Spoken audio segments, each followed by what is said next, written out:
السلام علیکم ورحمۃ اللہ وبرکاتہ۔ 21 رمضان المبارک یوم شہادت حیدر کرار، فاتح خیبر، بدھ شکن، نبوت کی دلکش کرن، ابو الحسن امیر المؤمنین حضرت سیدنا مولائے کائنات علی المرتضیٰ شیر خدا کرم اللہ تعالی وجہ الکریم کا۔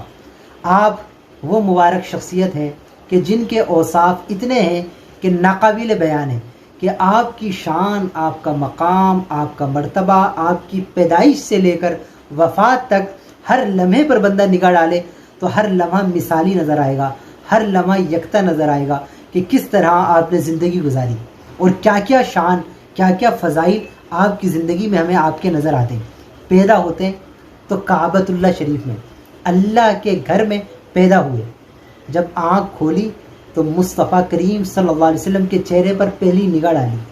کتنی شان ہے کہ کہاں آج بچے آنکھ کھولتے ہیں، کوئی کسی کو دیکھتا ہے، کوئی کسی کو دیکھتا ہے، کوئی کہیں پیدا ہوتا ہے، کوئی کہیں پیدا ہوتا ہے، اور یہ مبارک کہ جب پیدا ہوئے تو اللہ کے گھر میں نگاہ ڈالی تو مصطفیٰ کریم صلی اللہ علیہ وسلم کے چہرے پر، کہ جس سے افضل کوئی گھر نہیں وہاں پیدا ہوتے ہیں، جس سے افضل کوئی چہرہ نہیں اس مبارک چہرے پہ نگاہ پڑتی ہے۔ پھر اسی طرح جب جوان ہوئے تو شادی کی، تو پیارے آقا کے گھر میں شادی کی، اس مبارک خاتون سے شادی کی کہ جو سیدۃ النساء فی العالمین ہے۔ پیارے آقا نے ارشاد فرمایا کہ یہ میری بیٹی تمام عالمین کی عورتوں کی سردار ہے۔ اس مبارک خاتون کہ جو سیدہ، طیبہ، طاہرہ، عابدہ، زاہدہ، سراپا عفت و پاکیزگی، جن کے سامنے ہمیشہ ہاتھ بانے سمجھے کھڑی رہے، وہ ہے سیدہ کائنات، ان سے نکاح کیا۔ اور پھر اب پیارے آقا سے وہ رشتہ، وہ تعلق تھا کہ جو بندہ بیان نہیں کر سکتا، کہ جیسے ہی ہوش سنبھالا تو سب سے پہلے بچوں میں ایمان لانے والے آپ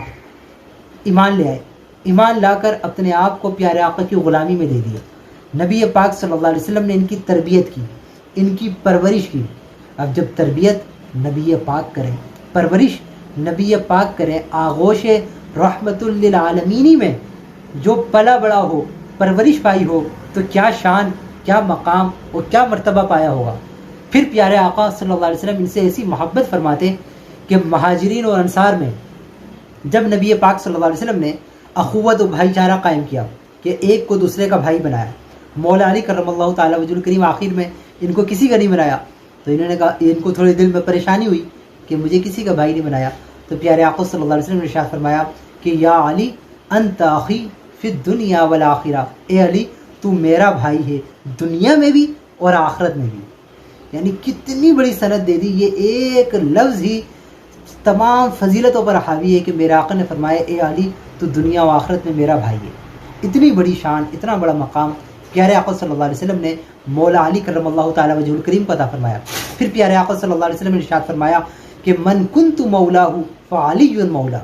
میں جس کا مولا ہوں علی اس کے مولا ہے، اور کوئی ایسا نہیں کہ پیارے آقا جس کے مولا نہ ہوں، اور کوئی ایسا نہیں کہ مولا علی کرم اللہ تعالی وجہ الکریم جس کے مولا نہ ہوں، کیونکہ جس کے مولا پیارے آقا ہیں اس کے مولا حضرت مولائے کائنات علی المرتضیٰ شیر خدا کرم اللہ تعالی وجہ الکریم ہے۔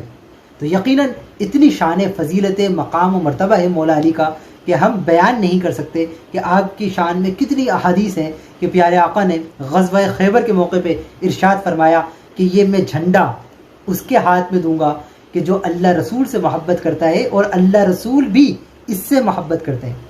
ہر صحابی رسول کو رشک تھا کہ وہ خوش نصیب کون ہوگا، کاش کہ ہم ہوں۔ جب وہ دن آتا ہے تو مولا علی کرم اللہ تعالی وجہ الکریم کو بلایا جاتا ہے اور ان کو وہ دیا جاتا ہے جھنڈا، اور ان کے ہاتھ پہ اللہ رب العالمین نے خیبر کا قلعہ فتح کیا، تو یہ شان ملی تو مولا علی کرم اللہ تعالی وجہ الکریم کو ملی۔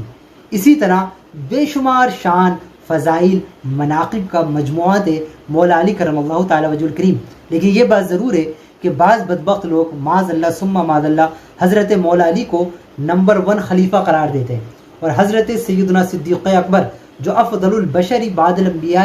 بالتحقیق ہیں، حضرت مولا علی کے بھی امام ہیں، حضرت مولا علی کرم اللہ تعالی وجہ الکریم نے جن کے ہاتھ پہ بیعت کی، جن کے پیچھے نمازیں پڑھی، ان کی توہین کر رہے ہوتے ہیں، تو وہ بھی بدبخت ترین ہیں۔ ہم مولا علی کرم اللہ تعالی وجہ الکریم کی شان بیان کرتے ہیں، لیکن کسی صحابی کی معاملی سے بھی توہین نہیں کرتے۔ اللہ رب العالمین کی کروڑوں رحمتوں ہوں پیارے آقا پر، ان کے تمام آل و اصحاب پر، بالخصوص مولا علی پر۔